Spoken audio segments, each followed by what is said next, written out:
श्रीदेभ्यः। जय श्री ओम नमः श्रीदेभ्यः। ओम नमः श्रीदेभ्यः। ओम जय जय जय नमोस्तु नमोस्तु नमोस्तु।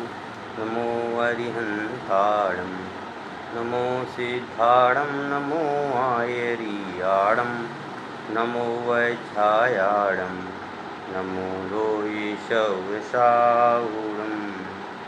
नमः समयसाराय स्वानुभूत्या चकाशते चित्स्वभावाय भावाय सर्वभावान्तरक्षते अनन्तधर्मणस्तत्त्वं पश्यन्ति प्रत्यगात्मनः अनेकान्तमयी मूर्ते नित्यमेव प्रकाशितं बन्दित्तु शौवसिद्धे ध्रुवं मलमरूभवं गतिं पथ्ये गोच्छामि समय पाहुडे गणमोषुदिकेविलीभणितं गणमोषुदिकेविलीभणितं गणमोषुदिकेविलीभणितम्।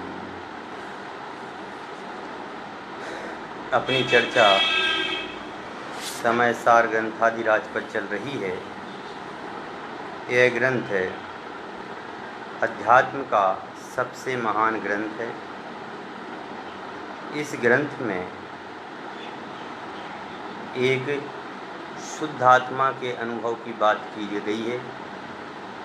उसमें शुद्ध आत्मा के अनुभव को परिचय भी कराया गया है और शुद्ध आत्मा को कैसे प्राप्त किया जा सकता है उस प्राप्ति के साधनभूत इसमें बात गंभीरता से की गई है।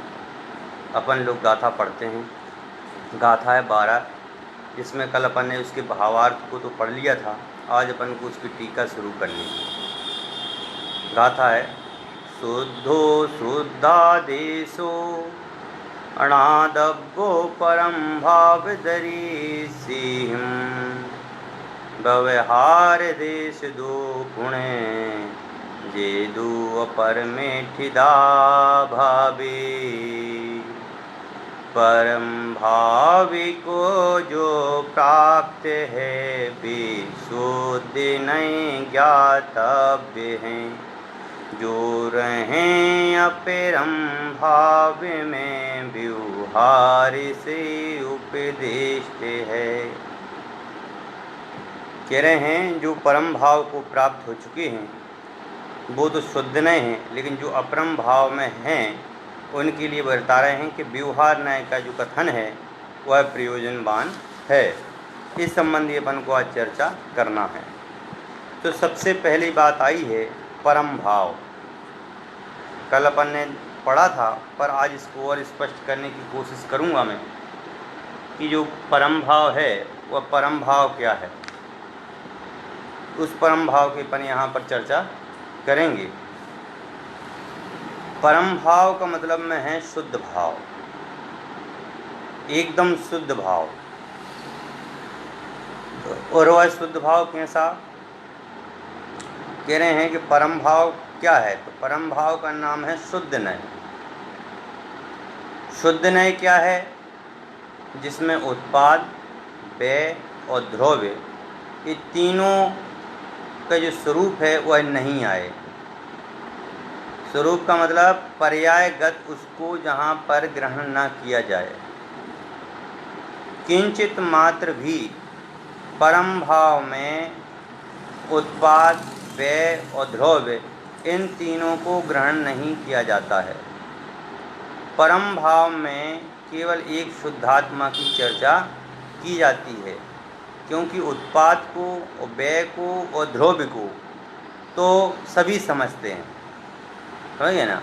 उत्पाद, व्यय, द्रव्य को तो सभी समझते हैं, परंतु समय सार में जिस आत्मा का कथन किया गया है, जिस आत्मा की चर्चा की गई है, वह चर्चा इससे बिल्कुल भिन्न है। क्योंकि समय सार में जो परम भाव तत्व की जो बात की गई है वह परम भाव तत्व कैसा है, तो कहते हैं वह परम भाव तत्व जो है वह उसमें शुद्ध नय की जब चर्चा चलते हैं, शुद्ध नय में परम भाव में मैं मोक्ष नहीं है, कर्तापना नहीं है, सुखी होना नहीं है, निर्विकल्पता नहीं है, आश्रव बंध नहीं है। जितनी भी पर्याय हैं वह सभी की सभी पर्याय जो हैं उसमें बात नहीं है। जो शुद्ध नय का विषय है उस शुद्ध नय के विषय में एक भी प्रकार की पर्याय को ग्रहण नहीं किया गया। वहाँ तो केवल एक निर्विकल्प समाधि रूप जो आत्म तत्व है, बस उस आत्म तत्व की बात की गई है। क्योंकि उत्पाद व्यय, ये उत्पाद और जो व्यय है ये किसका होता है? ये उत्पादपना, ये व्ययपना जो होता है पर्यायगत है, ये पर्याय में होता है।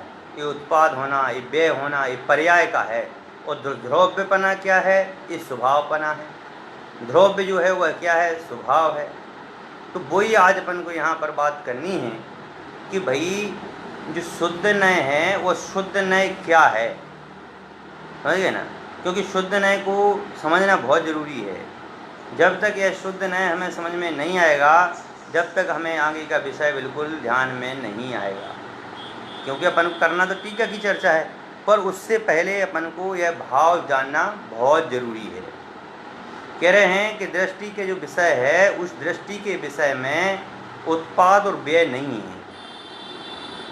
उत्पाद और व्यय नहीं है। शुद्ध नय का जो विषय है, परम भाव का जो विषय है, उस विषय में यह बिंदु बिल्कुल भी नहीं है। न तो उत्पाद है न व्यय है। क्योंकि उत्पाद और व्यय दोनों क्या हैं? पर्याय हैं। और द्रव्य क्या है? स्वभाव है। द्रव्य क्या है? स्वभाव कहा गया है। क्योंकि बिना द्रव्य को जाने कभी शांति प्राप्त होने वाली नहीं है। मोह मेरा नहीं है, राग मेरा नहीं है, द्वेष मेरा नहीं है, आश्रव भाव मेरे नहीं है, केवल ज्ञानादि पर्याय मेरी नहीं है, शुद्ध भाव मेरा नहीं है। समझ गए ना। ये सब तो क्या है? ये तो पर्याय है। और मूल जो है वह ज्ञायक आत्मा है। उस ज्ञायक आत्मा को जाने बिना यह हमारे लिए शुद्ध आत्मा समझ में आने वाला नहीं है। शुद्ध आत्मा हमें कब समझ में आएगा? जब हम उसमें पर्याय के विषय को अलग करके जानेंगे। समझ गए ना। जब हम इस विषय को, द्रव्य के विषय को समझेंगे और द्रव्य रूप स्वभाव को जानने की कोशिश करेंगे, जब यह समझ में आएगा। उसमें यदि हमने पर्याय रूप भेदपना किया तो वह हमारे समझ में नहीं आएगा।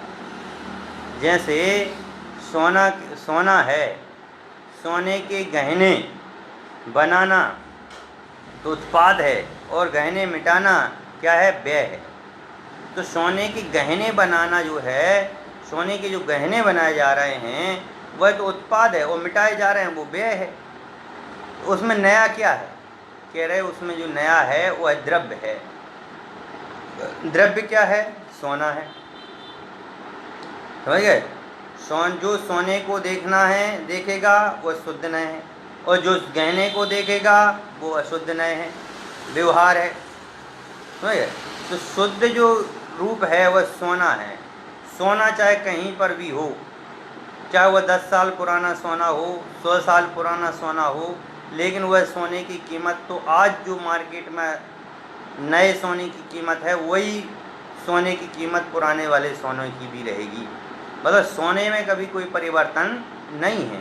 सोना तो वो पहले भी वही था और आज भी वही है, लेकिन उसमें जो द्रव्यपना है, जो सोना है वह शुद्ध नय का विषय है। उसमें जो गहने बनाना, अंगूठी बनाना है, कुंडल बनाना, हार बनाना, कान के बनाना, जो भी बनता है सोने का, वह सारे के सारे आइटम बता रहे हैं। ये सारे के सारे आइटम जो हैं ये सब अशुद्ध नय के विषय हैं। समझे। शुद्ध नय में तो केवल सोने रूप को ही ग्रहण किया गया है, सोने को ही ग्रहण किया गया है। शादी होती है, शादी में लड़के वाले पूछते हैं कि भाई साहब यह जो सोना मतलब कितना चढ़ाओगे, सोना कितना चढ़ाओगे? उन्होंने कहा भाई 10 ग्राम सोना मैं चढ़ाऊँगा। अब 10 ग्राम सोने में, सोने के लिए सामने लाए 5 ग्राम सोने के सामान, और 5 ग्राम सोने के सामान उन्होंने सामने रख दिए। उसमें बहुत सारे अंगूठी भी थी, कंगन भी थे, हार भी था, मंगलसूत्र भी था, सब कुछ था। लेकिन उन्होंने देखा तो महिलाओं ने तो देखा, तो महिलाएं तो पर्याय में देखती हैं गहना, लेकिन जो पुरुष होते हैं वह पुरुष तो सोने को देखते हैं। तो उनमें कुछ सज्जन व्यक्ति थे, वो सज्जन व्यक्ति बोले कि भैया जो ये सोना है, ये सोना तो हमें कम लग रहा है। कहले हाँ भाई साहब, लड़की वाले बोले हाँ भाई साहब इसमें सोना तो थोड़ा कम है, पर ये ऐसा है कि ये 5 ग्राम तो है, समझ गए, 5 ग्राम है, 10 ग्राम नहीं है, 5 ग्राम का हमारे पास में इसका वो धूल पड़ी हुई है, वो है, आप कहो तो हम वो धूल ला करके दे देंगे अभी, क्योंकि वो सोना बनेगा, इसके गहने बनेंगे, अभी बने नहीं। धूल का मतलब जो पुराना सोना पड़ा हुआ है, वो पुराना सोना पड़ा हुआ है। तो जो लड़की का पिता है वो यदि ईमानदार होगा तो वो ये कहेगा ठीक है बन जाए अब ले आना, और नहीं तो कहेगा जो धूल पड़ी है वही लेके आ जाओ, समझ गए ना, या जो पुराना सोना पड़ा है वही लेके आ जाओ। क्योंकि जो लड़की का पिता है उसको उसमें सोना दिख रहा है, लेकिन जो महिला वर्ग है उसको उसमें पर्याय दिख रही है, यार अंगूठी मिल गई, कंगन मिल गया, ये मिल गया, वो मिल गया, ये सब आइटम मिल रहे हैं, तो उनको उसमें पर्यायगत दिखाई दे रहा है, उसमें उनको उत्पाद व्ययपना दिखाई दे रहा है। लेकिन जो द्रव्य रूप से जो लड़के के पिताजी हैं वह द्रव्य रूप को देख रहे हैं कि भैया हमें तो 10 तोले की सोने की बात की थी, इसलिए सोना चाहिए। तो यहाँ पर बात यह है कि जो सोना है वह सोना क्या है, द्रव्य है। सोना क्या है, द्रव्य है। सोना कभी खत्म होने वाला नहीं है। सोना तो चाहे वो पुराना हो और चाहे वो नया हो, सोना तो सोना रूप ही रहेगा, उसमें कोई परिवर्तन नहीं होता है। परिवर्तन कहाँ होता है, गहने में।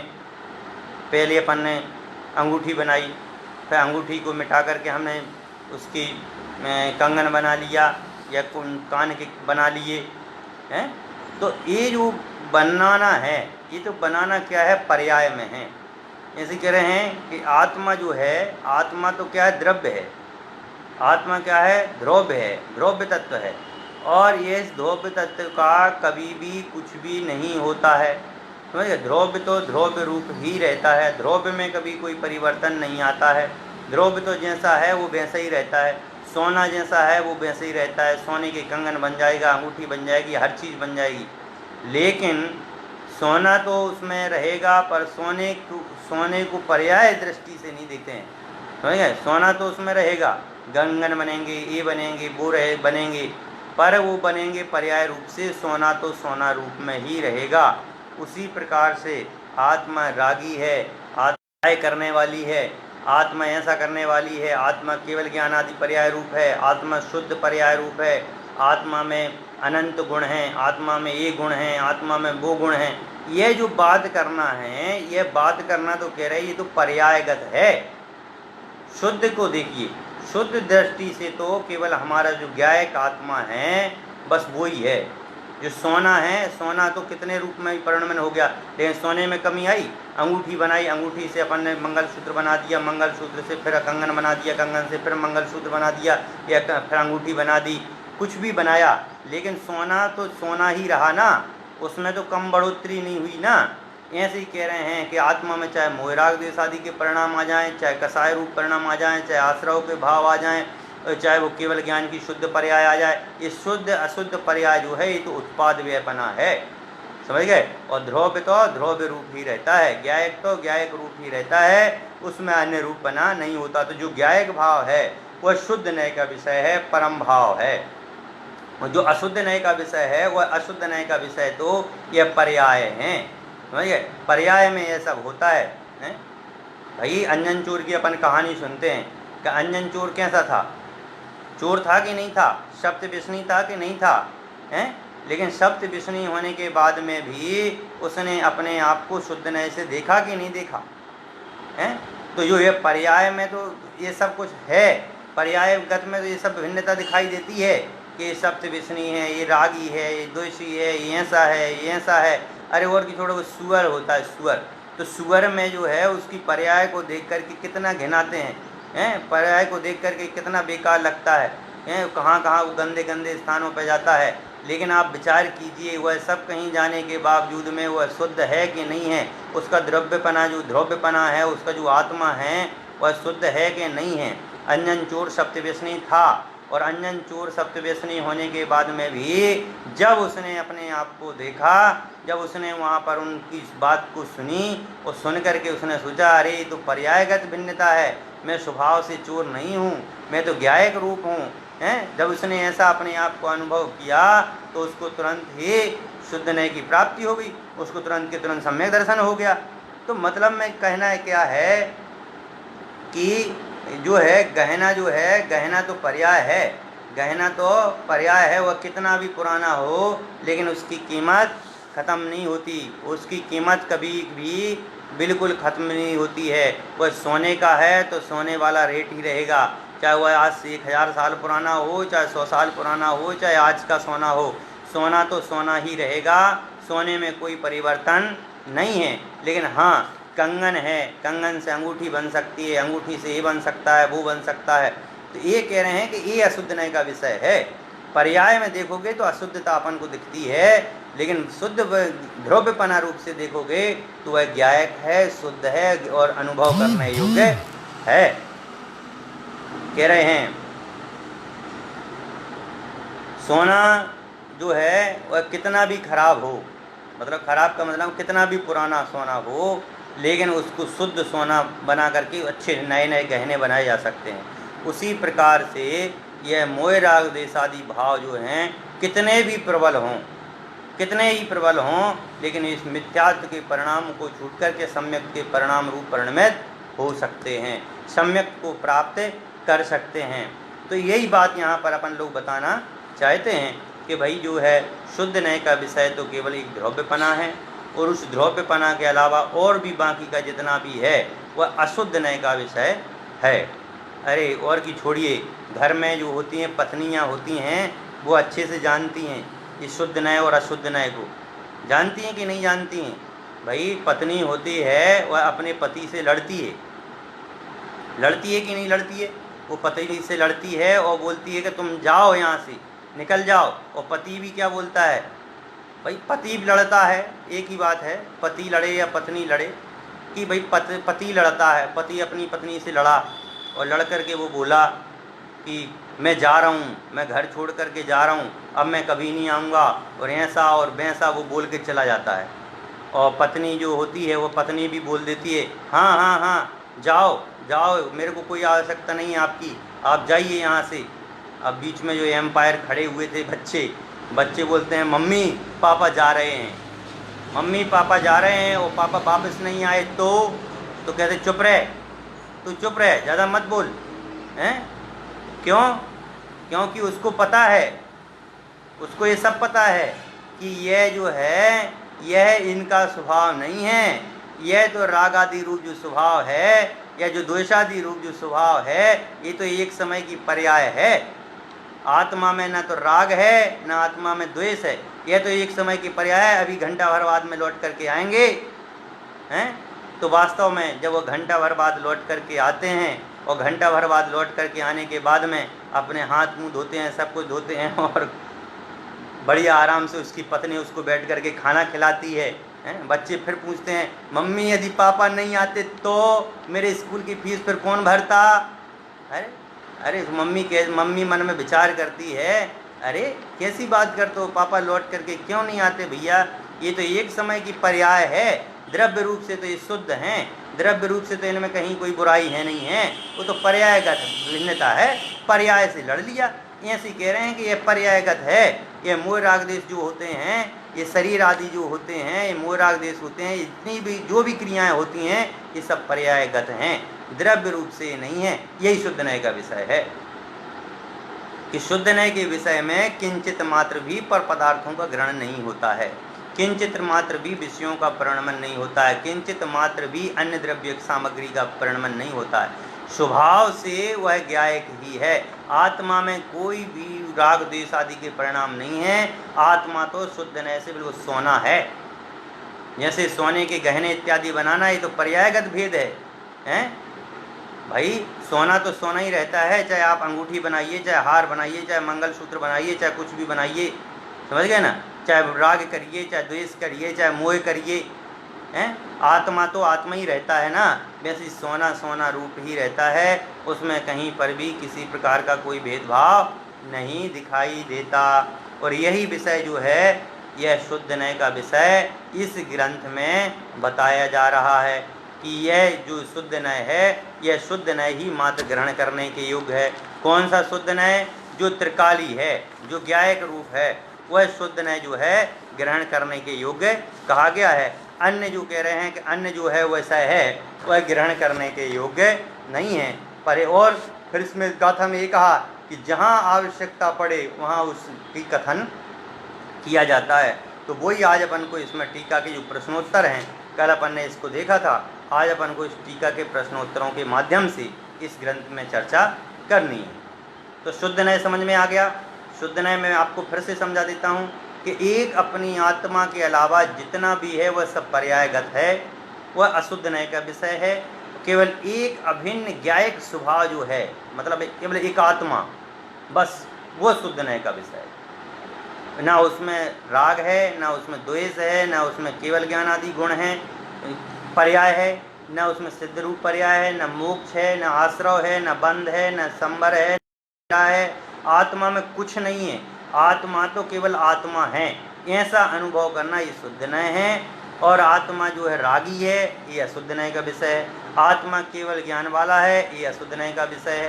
भाई शुद्ध अशुद्ध रूप से जो भी है वह सब पर्यायगत है, वह आत्मा के नहीं है। इस प्रकार से हमें अपना कथन स्वरूप को समझना चाहिए। यहाँ पर उसी कथन को प्रश्नोत्तर के माध्यम से बताने की कोशिश की है, उसको अपन यहाँ पर समझेंगे। प्रश्न नंबर 1 है, शुद्ध नय किसके द्वारा जानने योग्य है? तो कह रहे हैं जो परम भाव के दर्शी हैं, उनको शुद्ध आत्मा का कथन करने वाला शुद्ध नय ही जानने योग्य है। अब जो केवल अपनी आत्मा को जानने वाले हैं, जो केवल अपनी आत्मा का अनुभव करते हैं, जो केवल एक ज्ञायक रूप से अपनी आत्मा का अनुभव कर रहे हैं, उनके लिए बता रहे हैं कि उनके लिए जो है शुद्ध नय सही है। समझ गए? जो व्यवहार में है, संसार में है, उनके लिए यह नहीं है। उनके लिए ही है जो त्रिकाल रूप से अपनी आत्मा का अनुभव कर रहे हैं। कल एक उदाहरण आया था ना कि जैसे सोने को, कितना गंदा सोना हो, खदान से निकला हुआ सोना हो, और उस सोने को इतना ताप दिया जाए, इतना ताप दिया जाए कि वो 16 टन, मतलब 24, आजकल वो बोलते हैं ना 24 कैरेट का हो जाए। पहले बोलते थे 16 टन का हो जाना चाहिए। समझ गए ना? तो इतना तपाओ, इतना तपाओ, इतना बताओ कि 24 कैरेट का बिल्कुल एकदम शुद्ध सोना हो जाए। उस शुद्ध सोना जो है वह आत्मा है। समझ गए ना? उस शुद्ध सोने का रूप जो है वह आत्मा है, और वह आत्मा को जानने वाले वो शुद्ध सोने वाले ही होते हैं। समझ गए? सभी नहीं होते हैं। चौथे गुण स्थानवर्ती हैं, वह उनके लिए उतना अनुभव नहीं है। अभी सम्यक दर्शन है, सब कुछ है। अभी उनके 3 कसाय जो, मतलब में अभी 1 कसाय का अभाव हुआ है। 5वें गुण स्थानवर्ती हैं, उनकी 2 कसाय का अभाव हुआ है। अरे अभी तो उनकी कसाएं शेष हैं। उन कसायों के आधार पर कहते हैं कि उसके आधार पर वो जो है स्वभाव रूप से तो ज्ञायक अनुभव करते हैं, लेकिन आत्मा का अनुभव जो है वह कम ही होता है। चौथे गुण स्थानवर्ती को जितना आत्मा का अनुभव है, उससे कई गुना 5वें गुण स्थानवर्ती को, फिर 6वें गुण स्थानवर्ती को, फिर 7वें में, फिर 8वें में, फिर ऐसे उत्तरोत्तर जो है शुद्धि होती जाती है।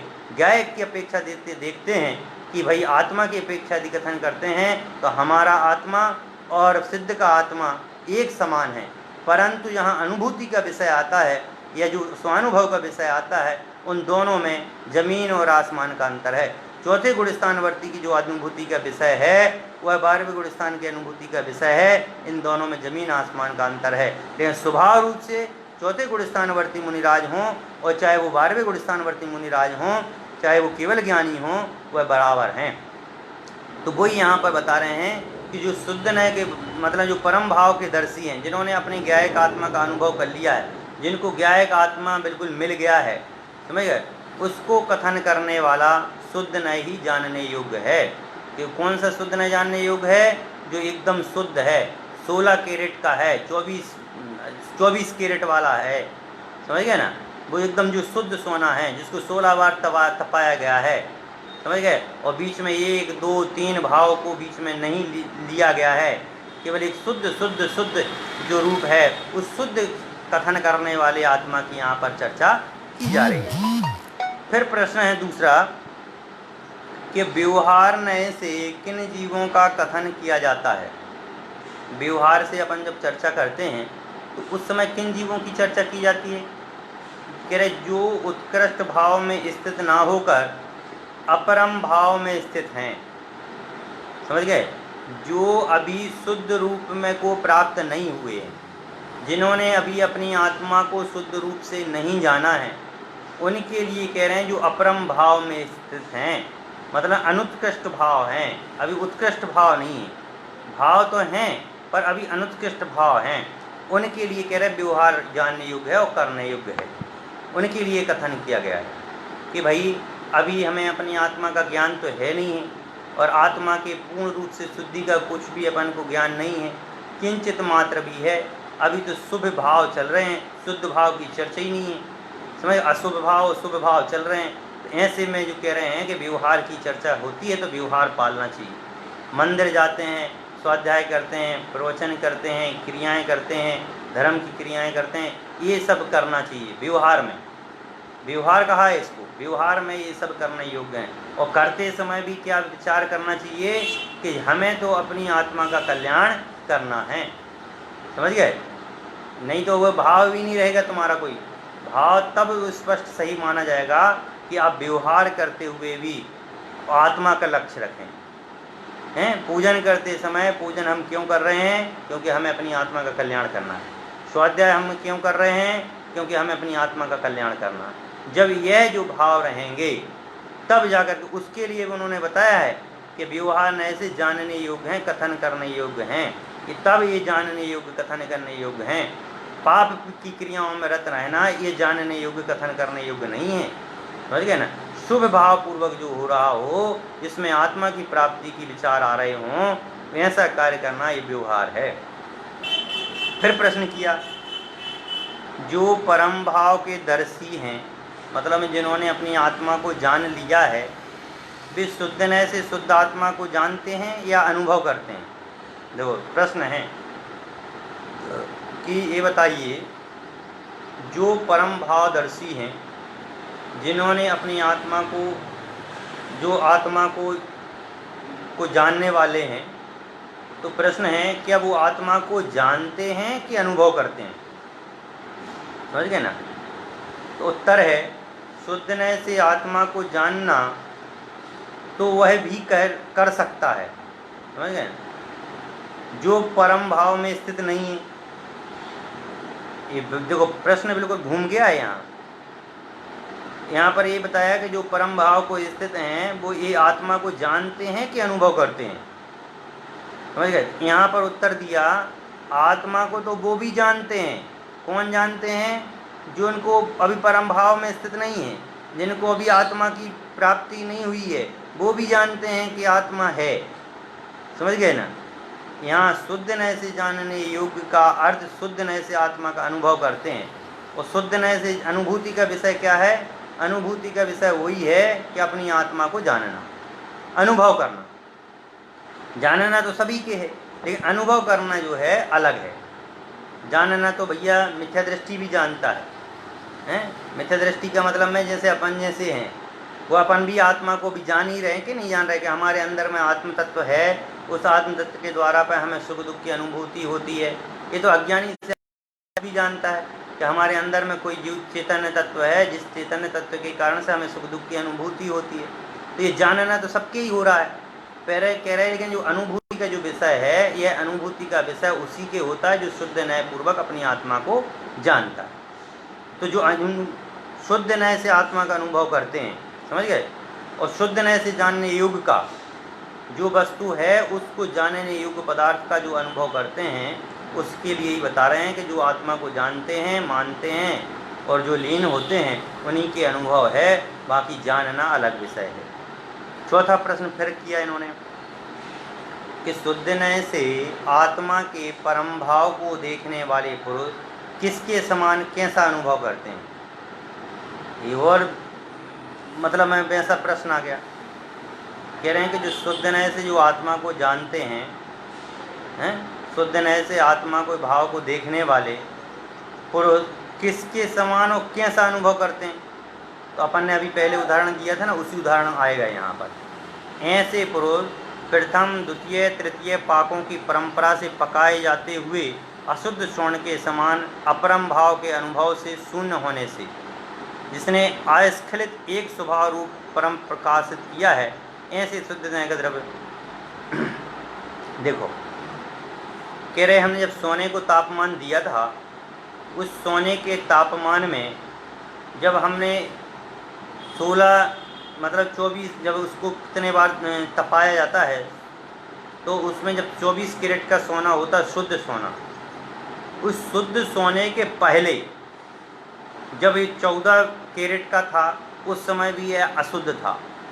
15 कैरेट का था तब भी अशुद्ध था, 16 कैरेट का था तब भी अशुद्ध था, 17 कैरेट का था तब भी अशुद्ध था, और 23.99 भी था तब भी अशुद्ध ही था।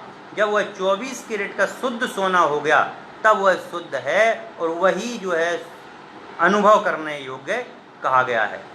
समझ गए ना? वही शुद्ध द्रव्य का कथन करने वाले शुद्ध नय को एक ऊपरतम सर्वोत्कृष्ट शुद्ध श्रवण अवस्था के समान परम शुद्ध भाव का अनुभव करते हैं।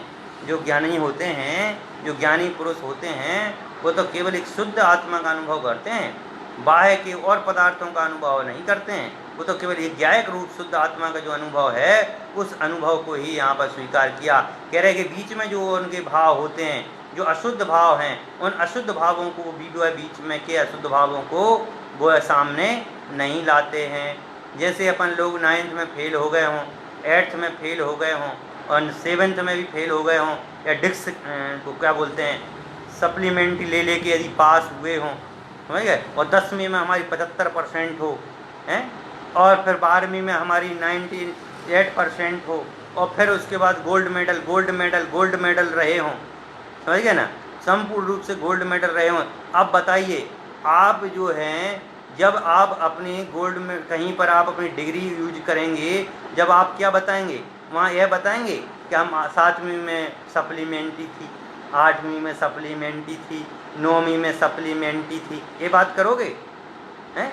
जैसे यहाँ उदाहरण दिया कि पहले भाव में, दूसरे भाव में, तीसरे भाव में, कि जब 14 कैरेट का सोना था उस समय अशुद्ध था, 16 कैरेट का हुआ तब भी अशुद्ध है, और 18 कैरेट का हुआ, अरे हम कह रहे 23.9% भी रहा तो भी वह अशुद्ध था। जब वह शुद्ध 24 कैरेट का सोना हो जाता है, उसी प्रकार से आत्मा जब संपूर्ण रूप से एकदम शुद्ध नय का विषय बन जाता है, केवल द्रव्य स्वभाव मात्र रह जाता है, ध्रुव्य स्वभाव केवल रह जाता है, उस ध्रुव्य स्वभाव की बात कर रहे हैं कि वह परम भाव यहाँ परम भाव दिया है कि परम भाव है, वह परम भाव ही शुद्ध नय का विषय है। समझ गए ना? जो आपने अपने आत्मा को जाना है, वह परम भाव पूर्वक ही जाना है, उसमें कहीं पर भी किसी प्रकार का मोह राग द्वेष के भाव नहीं है। फिर प्रश्न है, ऐसा परम भाव अनुभव करने की दशा में कौन सा नय प्रयोजनवान है? ये छोटा सा ही प्रश्न है कि भाई, जब आप शुद्ध नय की अवस्था में जा रहे हैं, शुद्ध नय से आत्मा का अनुभव कर रहे हैं, उस समय कौन सा नय है? सीधा सा बात है, वहाँ शुद्ध नय का विषय है। जहाँ एक ज्ञायक चेतना आत्मा का अनुभव हो, वहाँ शुद्ध नय का विषय है। जहाँ किसी प्रकार की पर्यायों को नहीं ग्रहण किया गया हो, चाहे वह शुद्ध पर्याय हों और चाहे वो अशुद्ध पर्याय हों, किसी भी शुद्ध अशुद्ध पर्याय को जहाँ साथ नहीं लिया गया हो, केवल एक ध्रुव्य स्वभाव को जहाँ साथ लिया गया हो, वह शुद्ध नय का विषय है। यह शुद्ध नय या निश्चय नय किनको प्रयोजनवान है? प्रश्न है। कह रहे हैं ये जो शुद्ध नय है, यह निश्चय नय है, यह किसके लिए है, किसके लिए लाभदायक है, किसके लिए प्रयोजनवान है? तो यहाँ लिखा है तात्पर्य वृत्ति टीका में कहा है, भूतार्थो निश्चय नयो निर्विकल्प समाधि रतानाम प्रयोजनवान भवति। यह भूतार्थ निश्चय नय निर्विकल्प समाधि रता, निर्विकल्प समाधि में लीन रहने वालों को प्रयोजनवान है। समझ गए ना? जहाँ पर कि विकल्प ही नहीं है, किसी भी प्रकार का विकल्प शेष नहीं रहा है। केवल एक ज्ञायक आत्मा का अनुभव है। खीर खा रहे हैं तो खीर खा रहे हैं तो जहाँ पर विकल्प नहीं है। अब भाई हमने खीर खाई, अपने घर में खीर बनी, बहुत स्वादिष्ट खीर बनी, उसमें केसर भी डाली, बादाम भी डाली, काजू भी डाले और पता नहीं कौन कौन से आइटम जो अच्छे अच्छे आइटम रहते हैं वो सब डाले, समझ गए ना। लेकिन उस सब की जब हमने खीर बनाई, दूध डाल के, मलाई डाल के, चावल बढ़िया वाले चावल ला करके और बढ़िया टेस्टी अच्छी खीर बनाई और खीर बना करके हमने एक चम्मच मुंह में रखी और खाई, तो उसके बाद में जो अनुभव मिला, समझ गए, वह अनुभव जो है वो कह रहे हैं ये शुद्ध नए का विषय है। हैं? खीर खाई और जो अनुभव मिला वो शुद्ध नए का विषय कैसे हो गया?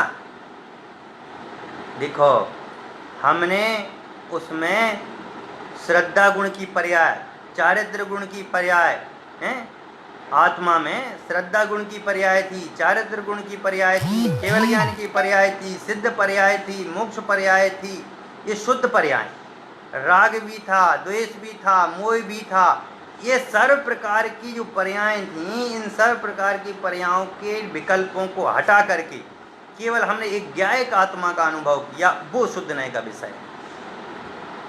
हमने खीर खाई, खीर में हमने उसमें लौंग भी डली थी, इलायची भी डली थी, काजू भी, उसको अलग अलग नहीं खाया, भिन्न भेद भेद करके नहीं हमने खाया, हमने तो उसको एक चम्मच लिया और उसको अनुभव में लिया, मज़ा आ गया, समझ। जो मज़ा या जो आनंद आ जाना है वही शुद्ध नए का विषय है। और यहीं ऊपर यदि उसमें अपन पर्याय दृष्टि देखते, अरे केवल ज्ञान की पर्याय, शुद्ध मोक्ष की पर्याय, मोक्ष प्राप्ति, ये सब यदि देखते तो वह शुद्ध नए का विषय नहीं रहता। इसलिए यहाँ कहा है भूतार्थ निश्चय नए निर्विकल्प समाधि में लीन रहने वालों को प्रयोजनवान होता है। शुद्ध नए जो है, परम भाव नए जो है, वह तो केवल जो अपनी आत्मा में लीन है, ऐसे उन अपनी आत्मा में लीन रहने वालों के लिए प्रयोजनवान कहा गया है। फिर प्रश्न है, व्यवहार नए से आत्मा के अपरम भाव का अनुभव करने वाले पुरुष किसके समान अनुभव करते हैं? कह रहे हैं जो व्यवहार नए वाले हैं ना, जो व्यवहार नए को पालते हैं, वह व्यवहार नए को जो पालन करने वाले जो जीव हैं, वह व्यवहार नए को पालन करने वाले जीव किस नए को, मतलब किसको कैसे अनुभव करते हैं आत्मा को? कह रहे हैं उसमें भी कह रहे हैं अंतर है। जो प्रथम द्वितीय आदि अनेक पाकों की परंपरा से पकाए जाते हुए अशुद्ध स्वर्ण के समान अपरम भाव का अनुभव करते हैं, वे अंतिम पाक से उत्तीर्ण पार हुए शुद्ध स्वर्ण के सादृश परम भाव के अनुभव से शून्य हैं। अब यहाँ पर पढ़ने में बहुत कठिन है, इसको व्यवहार समझते हैं। अभी हमने आपको बताया था जो शुद्ध सोना है, जो शुद्ध सोना हमने अभी गर्म किया, किट्ट कालीमा थी, समझ गए ना। लेकिन जो एकदम पूरा 16 बार तपाने पर जो शुद्ध रूप से सोना प्राप्त होता है, वह यदि हमने एक बार तपाया तो उसमें कुछ ना कुछ तो किट्ट कालीमा रह गई होगी, होगी कि नहीं होगी? तो उसमें कुछ किट्ट कालीमा है, अभी वो शुद्ध नहीं हुआ। फिर हमने तपाया सोने को, फिर भी हमने देखा तो उसमें भी कुछ ना कुछ गंदगी थी, अभी भी वह शुद्ध सोना नहीं हुआ।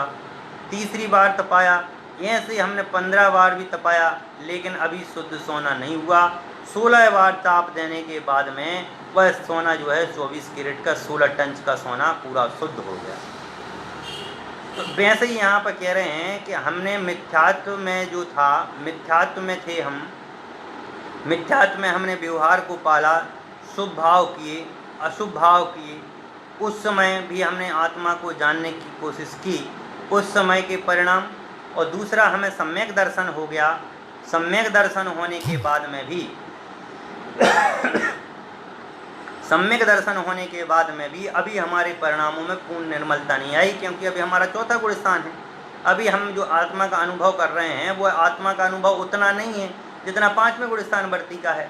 हम 5वें गुण स्थान की चर्चा करते हैं तो कह रहे हैं अभी तो यहाँ पर केवल जो है 2 कसाय चौकड़ी का भाव हुआ है, अभी तो कसाय बाकी है ना, छठे गुण स्थान में 3 कसाय का अभाव हो गया, 3 कसाय चौकड़ी का अभाव हो गया हैं। 7वें गुण स्थान में पहुंचे तो कह रहे 1 कसाय शेष रहेगी।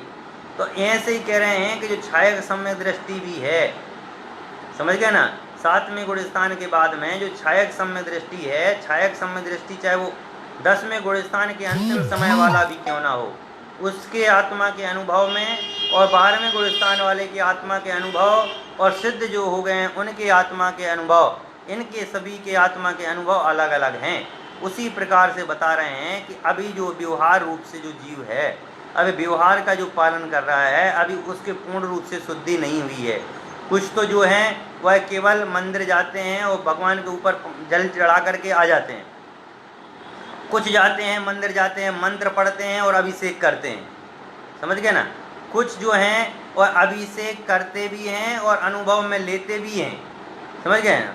और तीसरे चौथे वो हैं जो आपूजन भी कर रहे हैं, अभिषेक भी कर रहे हैं और प्रवचन भी कर रहे हैं और अपनी आत्मा को जानने का विषय भी कर रहे हैं। तो इस प्रकार से तीनों में अंतर है कि नहीं है, तो उसी प्रकार से यहाँ कह रहे हैं कि अंतिम पाक से उत्तीर्ण, मतलब जो शुद्ध रूप से अनुभव है वह शुद्ध रूप से अनुभव नहीं होता है अपरम भाव में, समझ गए। परम भाव में यह अनुभव होता है। जो अपरम भाव अवस्था में हैं, मतलब में उनको पूर्ण रूप से शुद्धता का अनुभव नहीं होता है, वह अनुभव से शून्य हैं। जो अनुभव होना चाहिए वो अनुभव अभी नहीं है, समझ गए ना। जैसे मैं हूँ, मेरे से जितना आ रहा है मैं उतना कर रहा हूँ।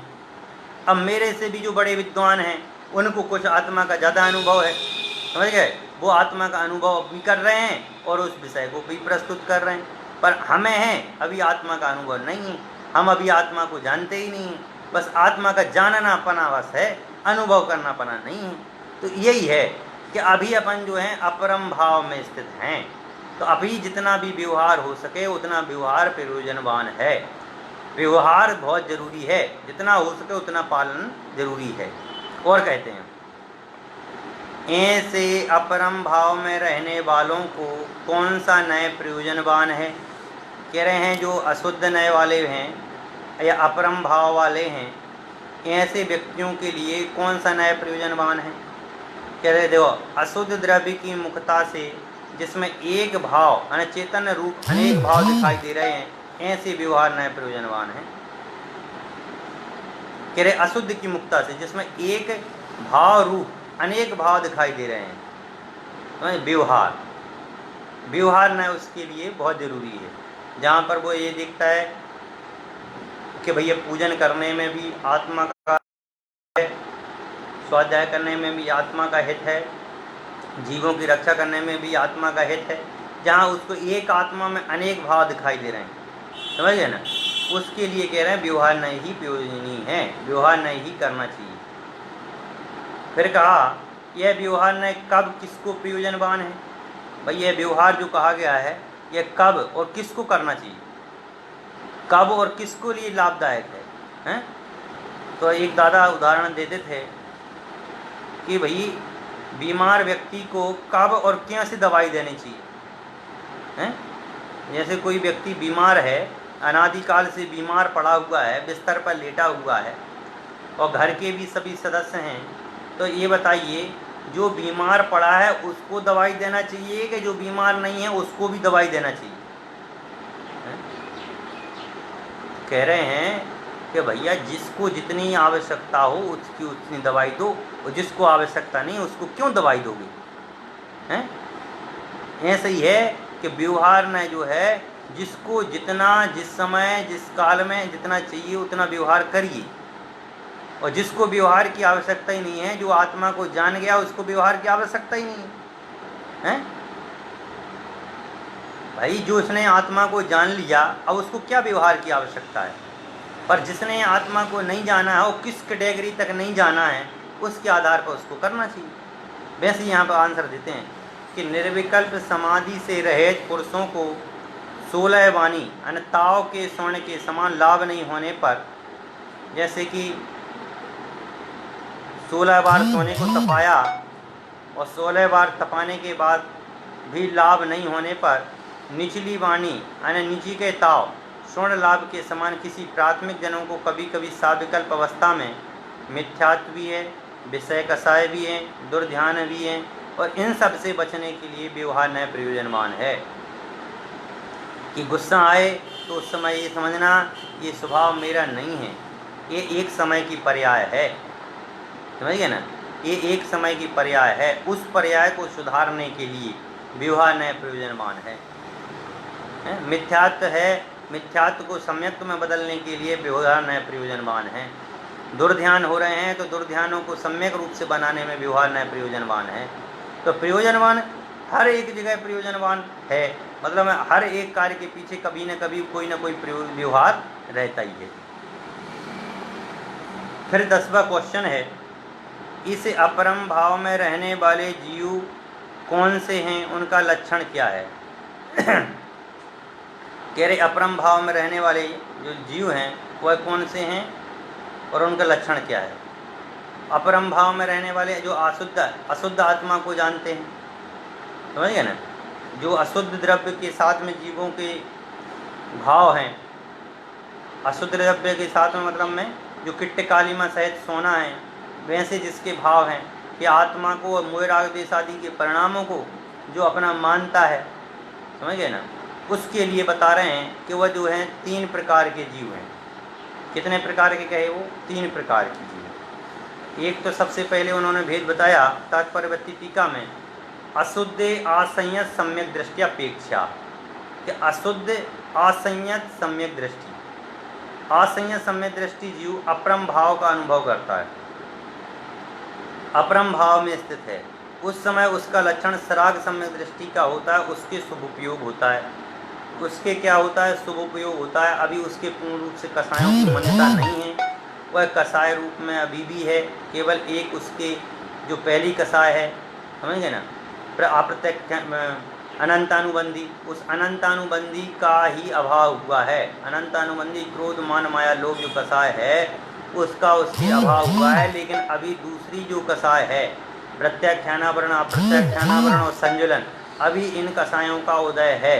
लेकिन अभी इसको क्या है कि आत्मा का अनुभव जो है वह अनुभव तो करता है, पर अपरम भाव रूप आत्मा का अनुभव है, अभी उसको श्रद्धान है, समझिए, अभी शुद्ध आत्मा का उसको अनुभव नहीं है। इसलिए कहा उसको सराग सम्यक दृष्टि कहा। साराग मतलब राग से सहित है, अभी सम्यक दृष्टि तो है, आत्मा का अनुभव भी हुआ है, लेकिन अभी पूर्ण रूप से आत्मा का अनुभव नहीं हुआ है, इसलिए वह अपरम भाव में है। 5वें गुणस्थानवर्ती का भी यही है, 5वां गुणस्थानवर्ती सराग सम्यक दृष्टि का है, इसलिए उसके भी शुभोपयोग भाव हैं, शुभ और अशुभ दोनों भाव होते हैं। प्रमथ संयत के भी अपरम भाव का अनुभव करते हैं, उनका लक्षण भी सराग सम्यक दृष्टि का ही होता है, इसलिए भेद रत्नत्रय लक्षण भी है, समझ गए ना। इनका जो भेद रत्नत्रय कि मतलब आत्मा में भेद कर करके इनके जानने का जो स्वभाव है, उस अपेक्षा से यहाँ पर वर्णन किया गया है। इसके बाद एक गाथा है, आचार्य अमृतचंद्र देव ने यहाँ एक गाथा दी है, जय जिणमयम पवजय। आज का समय तो हो गया है, पर अब गाथा पढ़ी है तो पढ़ ही लेता हूँ। जय जिणमयम पवजय तामा व्यवहार निश्चय मुए एकेण बिना छिजई तित्तम अन्येण उन तच्चम। कह रहे हैं, यदि चाहते हो जैन दर्शन प्रवर्ताना जगत में, व्यवहार निश्चय नयों में से किसी को छोड़ो नहीं। क्या कहा? यदि चाहते हो जैन दर्शन को जगत में प्रवर्ताना, तो निश्चय और व्यवहार को दोनों को छोड़ो नहीं। व्यवहार नए बिन तीर्थ का, अरे नियत नए बिन तत्व का, कि व्यवहार के बिना तो तीर्थ का मतलब उपदेश का, कि भगवान ने जो उपदेश दिया है व्यवहार नए और निश्चय नए का, तो उस व्यवहार नए का तीर्थ का, नियत नए बिन तत्व का, और निश्चय नए को नहीं मानोगे तो तत्व का लोप हो जाएगा, ही लोप होगा, इसलिए तुम किसी को छोड़ो नहीं। इसलिए जो है आप उन दोनों में से किसी को भी मत छोड़ो, क्योंकि व्यवहार नय और निश्चय नय जो हैं, इन दोनों को यदि आप छोड़ देते हो तो बहुत बड़ी समस्या खड़ी हो जाएगी। अनेकांतमय जो धर्म कहा गया है, उस अनेकांतमय वस्तु व्यवस्था शादवाद रूपी कथन का लोप हो जाएगा। इसलिए दोनों ही ग्रहण करने योग्य हैं। निश्चय नय निश्चय की जगह पर ग्रहण करने योग्य है और व्यवहार नय व्यवहार की जगह पर ग्रहण करने योग्य है। व्यवहार को जान करके निश्चय ग्रहण करना, यही हमारा उद्देश्य है। इस प्रकार से आज अपन ने जो है 12वीं गाथा की चर्चा की, टीका की चर्चा की। अब जो कलश रूप जो टीका है उसकी अपन चर्चा अब यहाँ से अपन कल करेंगे। जब तक के लिए सभी को जय जिनेन्द्र, नोवा नवोकारमन।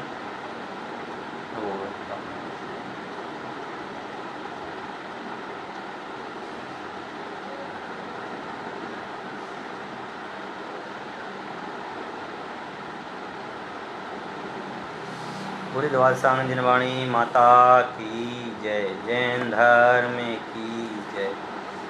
सभी सज्जन पुरुषों को, साधर्मी जनों को जय जिनेन्द्र, जय जिनेन्द्र, जय जिनेन्द्र।